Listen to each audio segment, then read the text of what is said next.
It's a lot of pressure, but I think I can handle it. I think if you deal with enough aunties at a Mehndi party, like that helped train me to get there.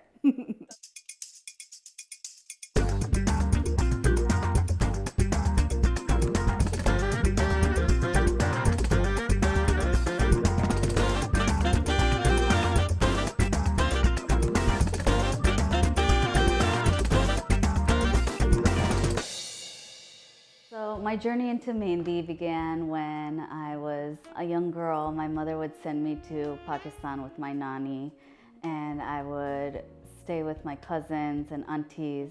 When I came back, I realized there was a bit of demand for it, for parties, for events, and I started making a little cash. And from there, I saw other artists doing it full time, and that's when I decided, maybe this is something that's part of my journey. People would always ask me at events if I tattoo. I was always curious about tattooing as well, but when I looked at what was available for people, there wasn't any Mehndi artists who had transitioned to tattoos.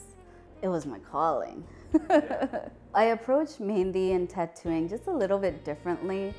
Mehndi is really ceremonial. Usually it's for before an event or before a wedding or a birthday or a holiday. So that's a little bit different than tattooing, which is something that's on your body forever. So many of my clients will bring me inspirations from maybe their grandmother's sari or from temples they visited, jewelry that their mother gave them, or their bridal Mehndi, which is so cool. So I get to take all these inspirations, create like simplified, timeless designs that they can carry with them forever. And it's such an intimate process. This is someone who's coming in and trusting you with their skin, with their intentions, with their ideas. I feel like each one is my favorite because each experience is so unique and each person brings their own energy into it. For me, one of the most important things is to see how it flows with the body. The first tattoo I did, it was after a lot of practice.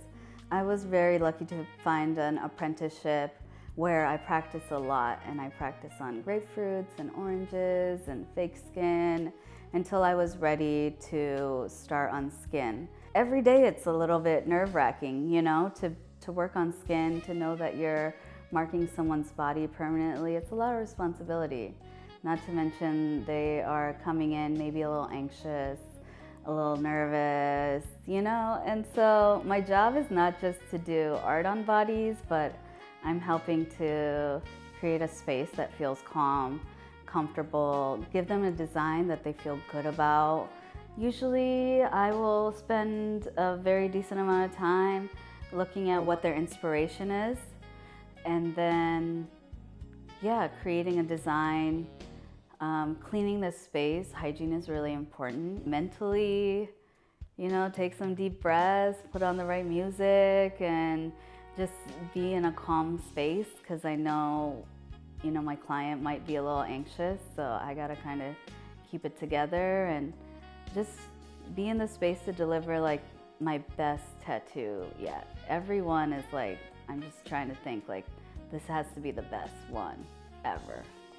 When social media really kind of took off and I was sharing my art, I realized that I have a voice in it, that I can be a part of the evolution of it. So showcasing what Mehndi looks like on different body parts, showcasing what Mehndi looks like on dark skin. There's this taboo that if your skin is dark, the Mehendi's not gonna show, but that's not true. Mehndi shows up on all different skin tones. So to be able to share that and to be able to, show Mehndi on men, because that's cool, And so to be able to be part of the evolution of the art and not just be someone who shares these patterns that we're all doing. I do a lot of education, and to be able to share the knowledge of how it's made, like where are some of these patterns coming from? Because it's so cross-cultural, the patterns look different in North Africa compared to like India and Pakistan, and yeah, celebrating where it comes from. The biggest advice I could give is just to share your progress. There's something really beautiful about showcasing your growth. I think that's what's helped people really connect with me. One of my mentors once said, all art is practice. And that's hard as a tattoo artist. I can't really have that, but as an artist, it's true. You're doing the best that you can. You're expressing yourself. And even if it's not perfect, which as Desi girls and Desi boys we're taught to be really perfect, it's important to just put it out there. You did your best and you move on. You move on to the next piece. And Mehndi has really taught me that, because Mehndi is impermanent.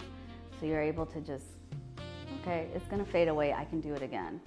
And people remember, they remember the first time I tattooed a banana, you know? Like those people are the ones that are gonna come and feel comfortable and confident in how you present your work, is they've seen it grow.